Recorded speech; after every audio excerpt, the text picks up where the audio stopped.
to Tactical Tuesday with Johnny Tiger. The date is, oh, look at this, it's Valentine. Happy Valentine's Day, February 14, 2023.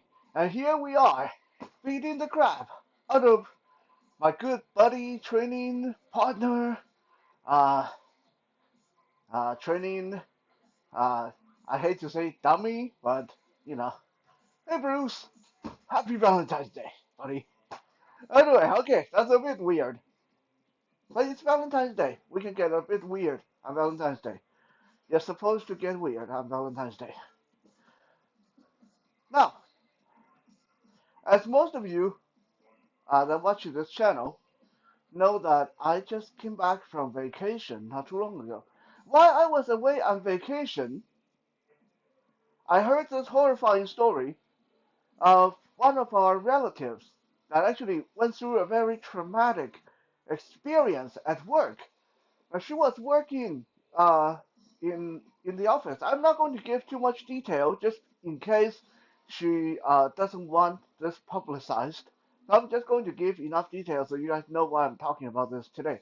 Um, so she's working in the office, and this guy came in from outside with a hammer and approached her. And she had office a few other coworkers with her, but it's a very small space, so they couldn't really get out of the way. And the guy started trying to beat her with a hammer. And yeah, it's just one of those horrifying things that can happen out of nowhere.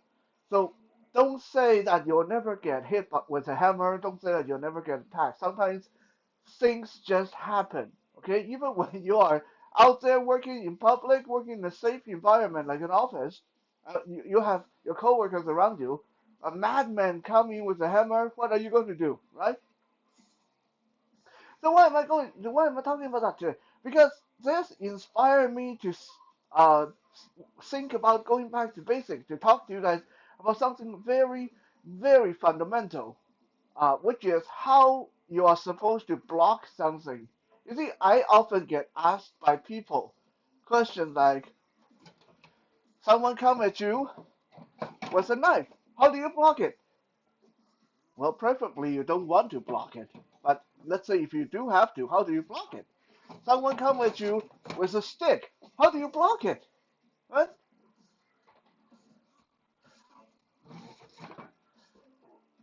Someone swing a big punch at you. It's coming from a 500-pound guy. How do you block it? Right? There's a lot of questions like this.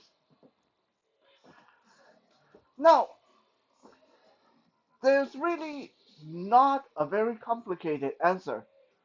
Preferably, you don't want to block it. You only resort to blocking as like really the last resort. I talked about this in an episode long ago. The best way to deal with something is if you don't have to be there. If you're not there, okay. So first thing is de-escalate the situation when you can. Don't get in the fight in the first place.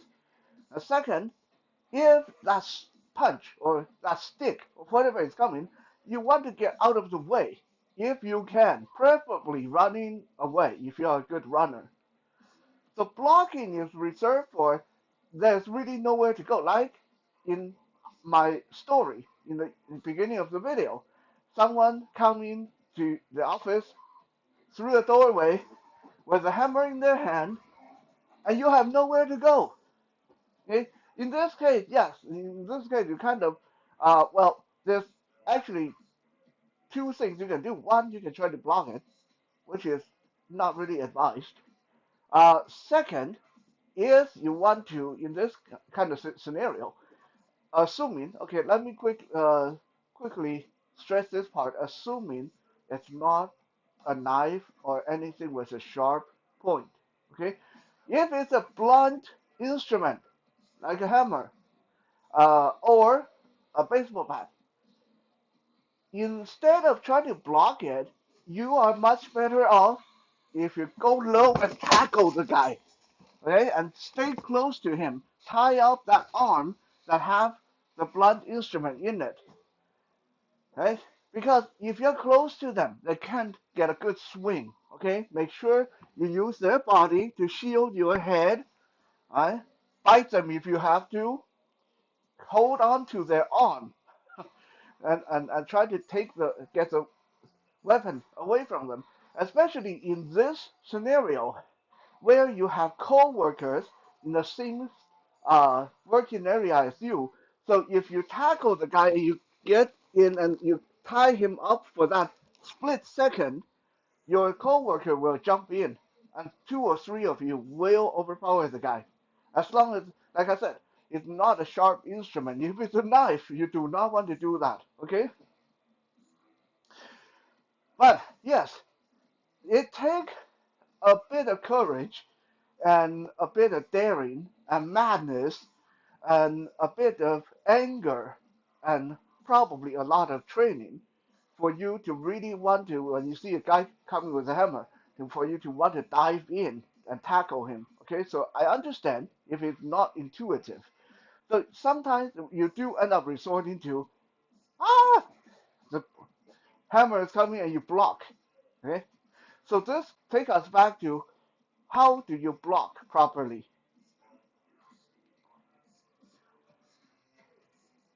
Let me draw upon our training last night. Our training last night was very simple. We were supposed to partner up with a student, and you hold the pad for them, and you call punching combos for them to, they say hook, get them to hook, uppercut, get them to uppercut, get them to work on the punching combo. But there was a fun little extra. Anytime during the calling the combo, you take your pad and boom, smack them with it. Right? It, anytime like I might be calling uppercut, but as soon as you uppercut, I hit you with the pad, right? And the student's job was to block that because they need to learn that while they're hitting, they need to pay attention to the person hitting back, right? And something interesting happened during the drill, which was uh, my student was blocking, and every time I swing the pad, and he would watch for that pad to come, and he would put his arm in the way of the pad. So, yes, he was blocking. He was blocking. But if this wasn't a pad, if this was a hammer, he would have ended up with a broken arm. So then I said to him, I said, "You're blocking really good, but I want you to aim for my arm rather than the pad and see if you notice the difference."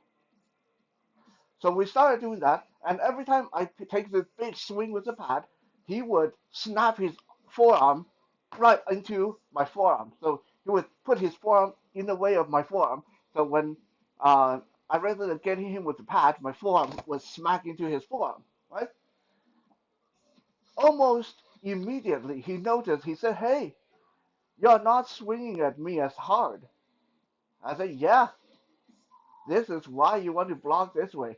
If you block the weapon that is hitting you all the time, even if you are lucky enough to get it a couple of times, the person will just keep swinging at you very hard because there's no deterrent. But if you put your arm out to hit their wrist, to hit their elbow, to hit their forearm, to hit the thumb, oh, if you can get the thumb, that's going to be perfect, right? If you go for the fleshy part rather than the end of the fist or the weapon itself, then the person is not going to swing at you that hard after a few times because the first time you swing, you block. The second time you swing, you block. Yeah, that starts to hurt, and that's me doing it to myself. I know when it's coming, right? If I'm go and if I'm angry and I go swing at someone and they block my head, and they hit me on the wrist or on the thumb, yeah, I'm not going to do that again. Okay, so it's a very simple fundamental basic in self-defense. When someone is swinging something at you, no matter if it's a stick, a punching pad, a fist, a pistol butt, or a knife, even a knife. If no matter what it is, if someone is swinging something at you, block and aim for their arm, aim for their wrist, aim for their thumb, aim for their bicep, aim for their elbow joint. Right? Don't go for the weapon. That you don't want to block that weapon. So a lot of times people say block a baseball bat. No, you don't block the baseball bat. You block the arm that is swinging the baseball bat.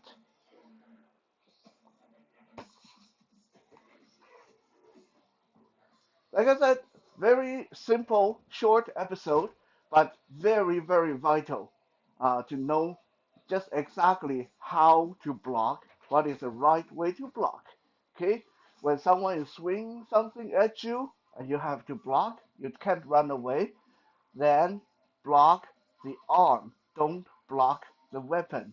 Don't block the end of the arm. Don't block the fist. Go for the forearm, go for the wrist, go for the thumb. And things will go a lot better for you. Thank you for checking out today's episode. And don't forget, if you want to follow me on Instagram or Twitter, it's at Johnny Tiger 1981.